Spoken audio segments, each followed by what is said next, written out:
Ya, pada bagian pertama ini adalah niat. Niat bisa dilakukan dengan membaca usolli fardal subahi rakaataini mustaqbilal qiblati adanillahi ta'ala. Allahu akbar. Allahu akbar kabira walhamdulillahi kathira subhanallahi bukratan wa asila. وجهت وجهي للذي فطر السماوات والأرض حنيفا مسلما وما أنا من المشركين قل إن صلاتي ونسكي ومحياي ومماتي لله رب العالمين لا شريك له وبذلك أمرت ومعنا أول المسلمين بسم الله الرحمن الرحيم الحمد لله رب العالمين الرحمن الرحيم مالك يوم الدين إياك نعبد وإياك نستعين اهدنا الصراط المستقيم صراط الذين أنعمت عليهم غير المغضوب عليهم ولا الضالين.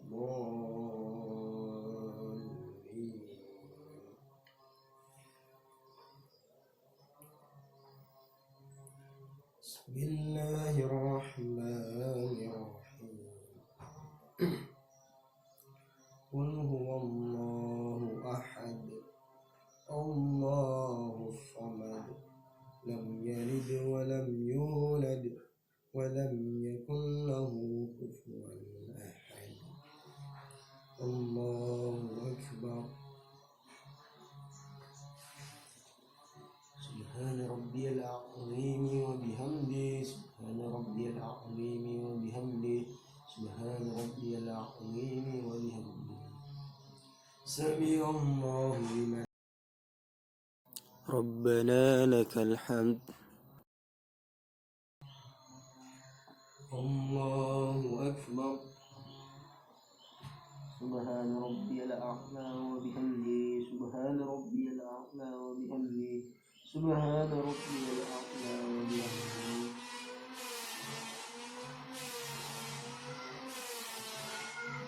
الله أكبر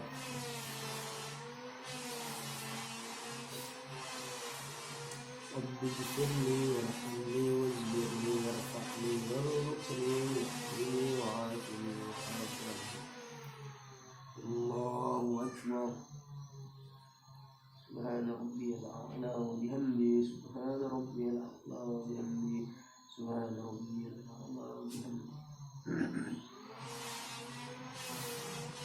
الله أكبر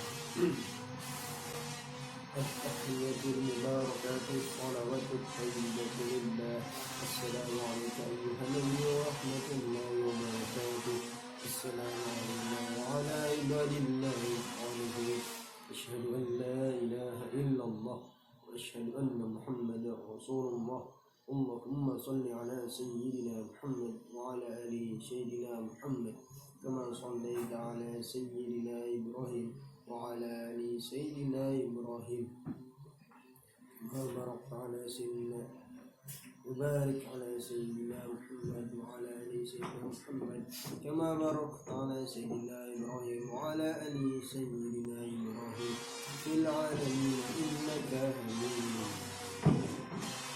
السلام عليكم ورحمة الله. السلام عليكم ورحمة الله. Hal-hal yang perlu diketahui oleh seorang imam yang pertama yaitu mengetahui dan menyesuaikan susunan saf. Jika ada yang kurang lurus maka diluruskan gitu. Kan kita kan sering mendengar berkata suwu sufufakum dan seterusnya itu. Dan yang kedua yaitu membaguskan bacaan sholat.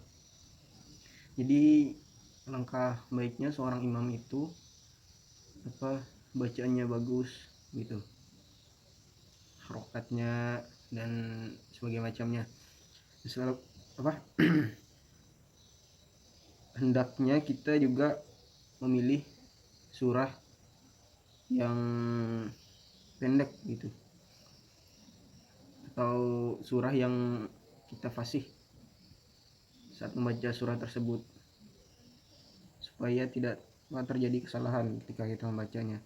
Dan selanjutnya itu disunatkan bagi imam untuk menyaringkan suara gitu. Nah, dan selanjutnya itu hal-hal yang perlu diketahui oleh seorang makmum.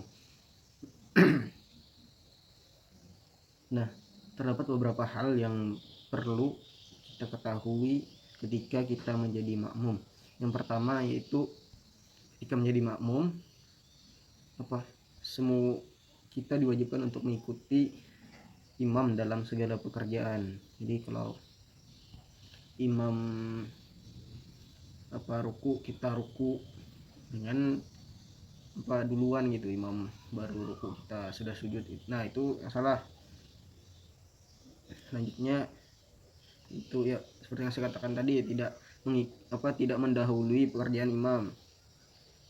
Dan selanjutnya itu imam dan makmum itu tidak boleh berada di satu tempat. Jadi kedudukan imam itu di depan daripada seorang makmum gitu.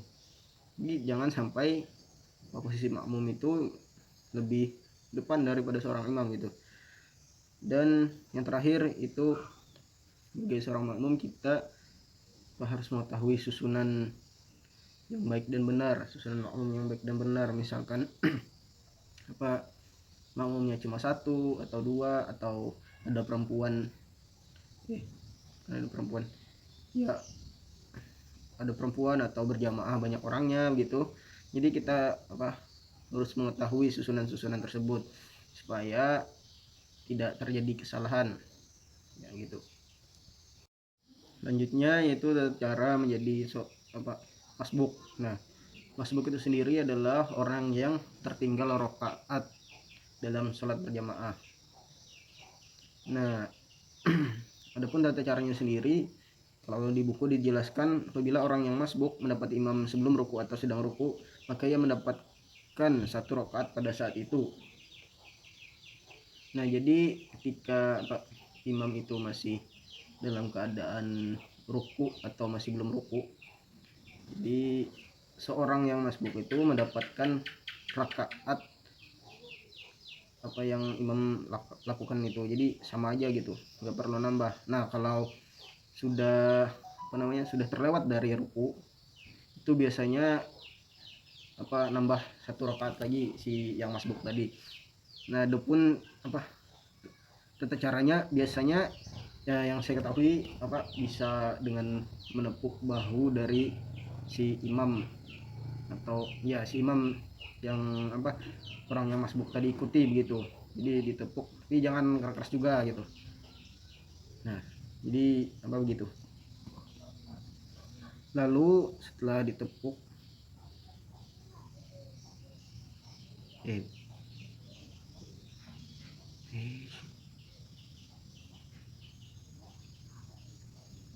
lalu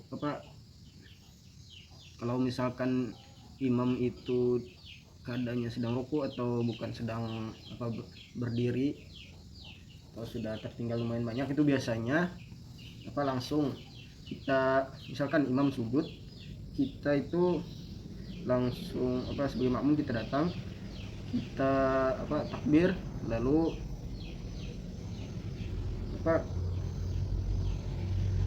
di takbiratul ihram gitu, berniat, lalu langsung mengikuti gerakan dari si imam itu. Jadi begitu ya, demikian. Selanjutnya yaitu tentang sholat jamak qashar dan jamak qashar. Nah, yang pertama yaitu sholat jamak. Sholat jamak adalah sholat yang dilakukan dengan mengumpulkan dua sholat fardu, yaitu sholat yang bisa itu sholat zuhur dan sholat asar, serta sholat maghrib dan isya. Nah, jamak sendiri ada dua, yaitu jamak takdim dan jamak takhir. Jamak takhir. Ya, jamak takdim ini menggabungkan dua sholat di waktu awal sholat.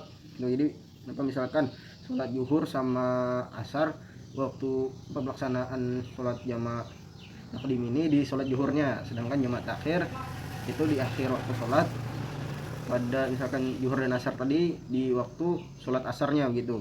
Nah, sholat jamak ini sendiri biasanya dilakukan ketika kita sedang bepergian atau musafir gitu. Adapun niatnya itu, misalkan kita ambil contoh yaitu sholat zuhur dengan asar tadi ya, usolli fardhu zuhri arba'a rakaatin majmu'a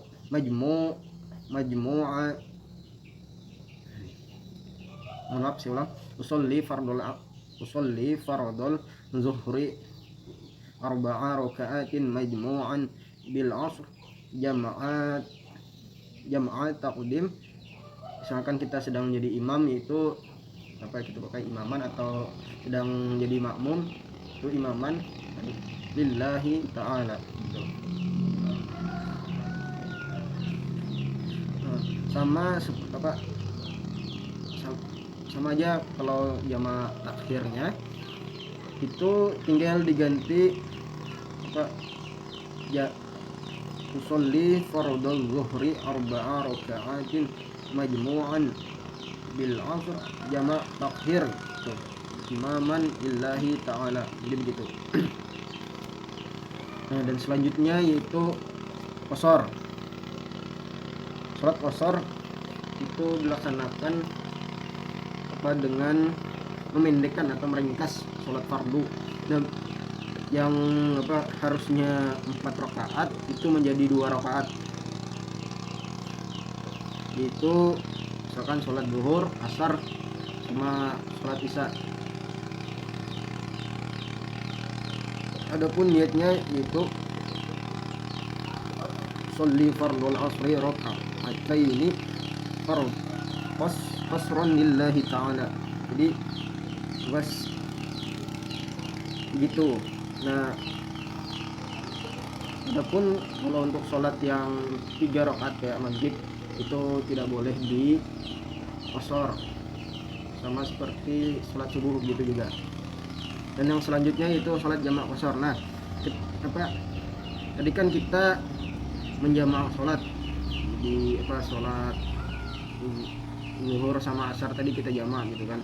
Tapi ada juga itu sholat jamak qashar. Jadi selain kita menjamak sholat zuhur sama asar tadi, kita juga sekaligus meringkasnya yang 4 rakaat menjadi 2 rakaat.